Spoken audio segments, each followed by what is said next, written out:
Good morning, everyone. I hope you're having a wonderful day. I'm bringing the streams for today, November 24th, and it's a powerful word.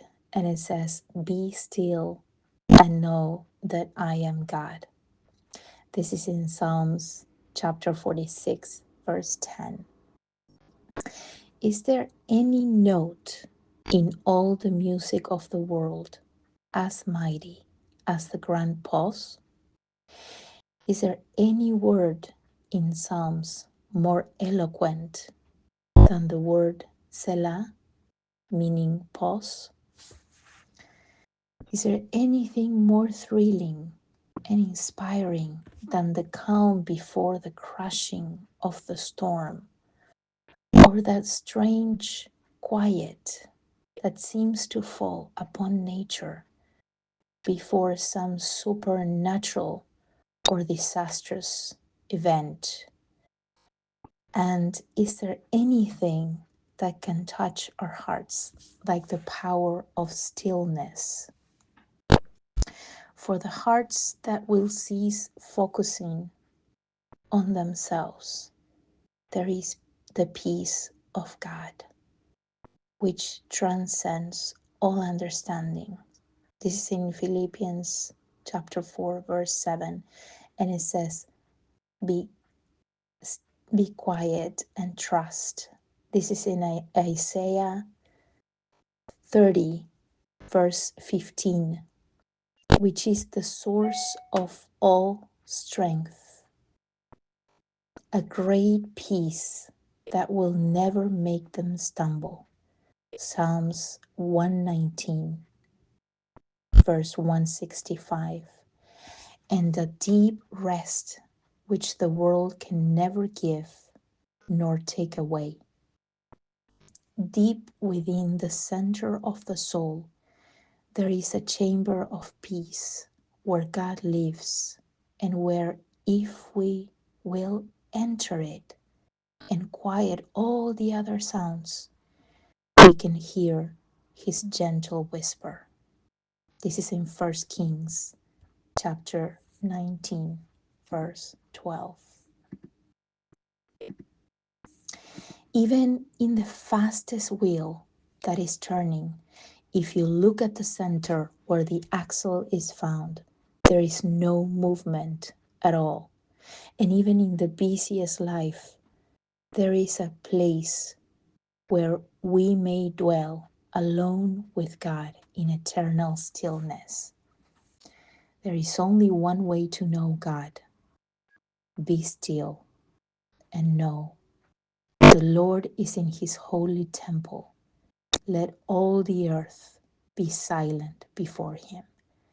This is in Habakkuk chapter 2, verse 20. O loving Father, sometimes we have walked under the dark skies that drip like drenching rain. We despaired from the lack of light from the sun, the moon, and the stars. The gloomy darkness loomed above us as if it would last forever. And from the dark there spoke no soothing voice to mend our broken hearts. We would gladly have welcomed even a wild clap of thunder, if only to break the torturing stillness of that mournfully depressing night.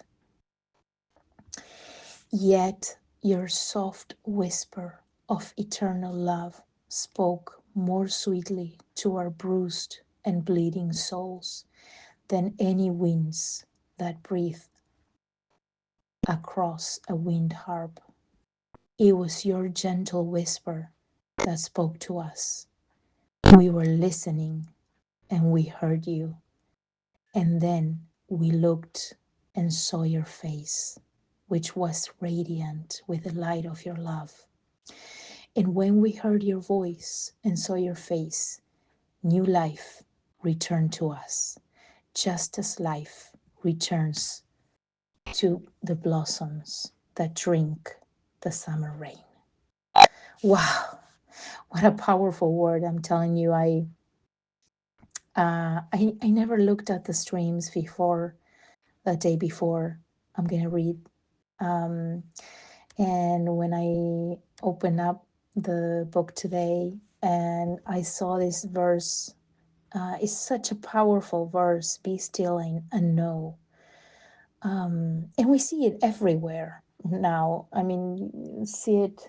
Um, it's in books. It's in mugs. It's in everywhere. But it's such a powerful word to know that even when we feel that we're being pulled by our jobs, our ministry, our church, our family, our friends, situations, things that are around us that are only natural to everyone. Um, we feel that we need that peace. We need to find that space, that place where we can hide and where we can be in His presence. Um, I love those days when I'm able to get up really early and there's no sounds, there's no movement, there's even outside on the street, there's very few people walking around or walking their dogs or driving around. And um, I can feel that perfect peace and um, that silence is so special because I'm able to connect and reconnect with Him while I'm reading, and I'm able to hear His voice in such a different way. And today it was a different day. There was a lot going on, so I wasn't able to sit down early enough to do this. But there's always beauty in what we do. No matter what happens, we are still able to do it and share the word. And I think we have been talking about this for a while, the fact that if we are able to find that space, those moments, and be completely in His presence and hear His voice, He will give us that peace that we long for. Um, and so many times, we need to make decisions. I don't know if you need to make a decision today, or if there is something going on that you need to come to a place of determination and change, and you need to choose between two things or maybe more things, or um, different outcomes, a different city. I don't know what's going on, but allow God to speak to you in the silence of His presence, in the stillness of His presence, because there is something that happens when we are in His presence. There's a lot going on in my life, a lot of good things going on in my life, and happiness and beautiful plans. And in the midst of this, I was driving the other day, and I I even said it out loud. I was praying and I said, Lord, you are the first thing in my life. And it doesn't matter. I mean, I'm grateful for everything that I'm going through and all the beautiful things that you're giving me, but you are the main thing in my life. And I felt like that was such a special moment. And I said to him, maybe you don't, maybe I need to tell you this more often, but just want to make sure that you know this. Um, and it was just a little prayer, but I, it brought me to tears because so many times we are so deep into our routine and our jobs and our relationships and our everyday craziness, and listening to the news and the bad news and the well, there's a little bit of everything, but I think some things have taken over our time and our space and our everyday things, more than ever. And so we need to do this intentionally. We need to, you know, get to that quiet place. And, it might not be, as I said, it might not be just being quiet at 5 a.m.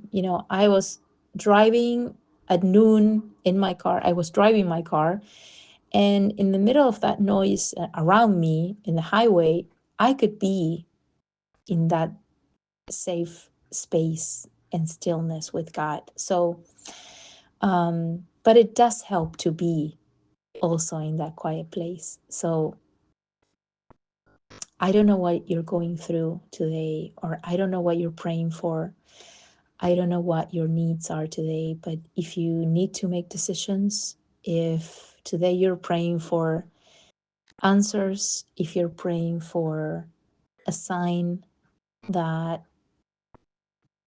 for God to tell you what is the best door to open or the best road to take, I pray that this will be a good word for you. It certainly is a good word for me. I know that uh, so many times we have that peace, and sometimes I'm afraid because I think, oh my gosh, I feel so much peace. I'm afraid that I'm going to lose it. I'm going to lose that peace at some point. But um, I don't know if we read it here on the English version, but the Spanish version said, um, the world cannot take the peace from you, away from you, that because the peace comes from God. So nobody can take something away from you that they haven't given you. And I was like, wow, that's so cool. So I pray that God will give you that peace that you need this morning, that He will give us the peace that we need to make decisions, to keep walking into the places that He's taking us to, ministry, or new careers, or maybe a new country, who knows. But through all of these things, let us just be in His presence and allow Him to speak into our hearts and to renew our minds and to change our lives and shape us in the way that He wants to shape us. There's nothing, there's no better place than to be in His presence, because that's where we are truly changed. So, if you haven't given your heart to Christ, it's a good time to do it. If you have a prayer request, send us a message so that we can pray for each other. Pray for me, pray for the family. We will meet each other again tomorrow, and God bless you.